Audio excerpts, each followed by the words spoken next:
नमस्कार, जय श्री राम। मैं हूं शहजाद पूनावाला। कई दिनों से मेरी ये टी शर्ट एक रहेंगे सेफ रहेंगे ये काफी वायरल हो चुकी है और कई लोग पूछ रहे थे कि ये टी शर्ट आपने लाई कहां से, आप कहां से लाते हो, हमें भी मंगवाना है, हमें भी ये टी शर्ट चाहिए। वैसे तो मैं किसी का प्रमोशन नहीं करना चाहता क्योंकि ये मेरे सिद्धांतों के खिलाफ है, परंतु क्योंकि संदेश बहुत बड़ा है, एक रहेंगे सेफ रहेंगे, बटेंगे तो कटेंगे, ये संदेश बहुत ज्यादा जरूरी है और कई सारे लोग चाहते हैं कि वो भी ये टी शर्ट पहने और इस सेंटिमेंट को, शर्ट को नहीं, सेंटिमेंट को दिल में उतारे।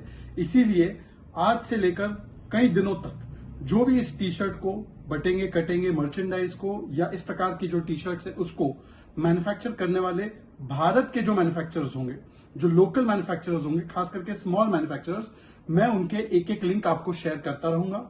Amazon से आप इसको परचेज कर सकते हैं। फिलहाल जो ये टी शर्ट मैन्युफैक्चर कर रहा है और उसने मुझे 2-3 अलग अलग रंग भी भेजे हैं, एक ये वाला और एक व्हाइट वाला भी है। तो जिसको भी ये टी शर्ट लेनी है वो मेरे ट्विटर हैंडल पे या मेरे सोशल मीडिया हैंडल पे जाएं।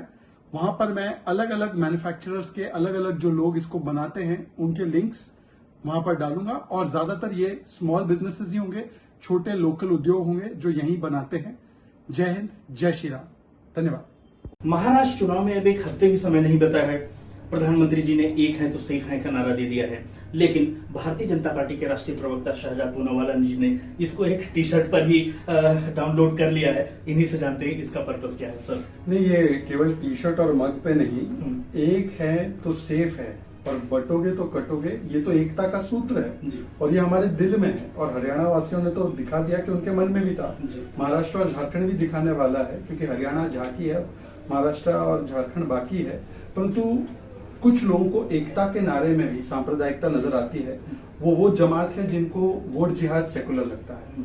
वो जमात है जो बोलती है गेरुआ पहनकर साधु संत राजनीति में क्यों आते हैं। वो जमात है जो राम मंदिर प्राण प्रतिष्ठा को नाच गाना बोलते हैं। तो उनके लिए 10% मुस्लिम आरक्षण आंबेडकर जी के खिलाफ जाकर देना ये सेकुलरिज्म का सुंदर संगीत है। और बटोगे तो कटोगे या एक रहोगे सेफ रहोगे, ये कर्कश सांप्रदायिक बयान है। तो मुझे लगता है कि उनकी फितरत बांटने वाली है। हम लोग तो एकता के गाने गाने वाले लोग। सर, महाविकास आघाड़ी के नेता ने 10% आरक्षण जो मुसलमानों की मांग थी उसको सही ठहराया, इसको क्या कहेंगे सर?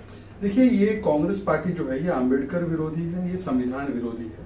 इसीलिए महाराष्ट्र में खाली संविधान की किताब, जम्मू कश्मीर में 370 के सवाल पर जाए भाग और वहां पर भी वाल्मीकि समाज को पहली बार आरक्षण 370 को कब्र में गाड़ने के बाद मिला, पर वहां पर भी वो विरोध कर रहे हैं। अब ये 10% मुस्लिम आरक्षण, क्या आंबेडकर जी ने रिलीजियस आरक्षण की परमिशन दी है संविधान में?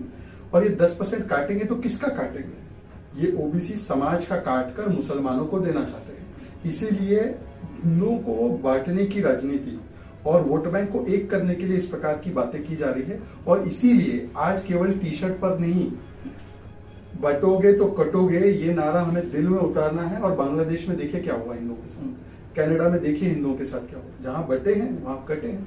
प्रधानमंत्री जी ने झारखंड में आदिवासियों को भी एकजुट रहने के लिए कहा है, इसका क्या संदेश है सर?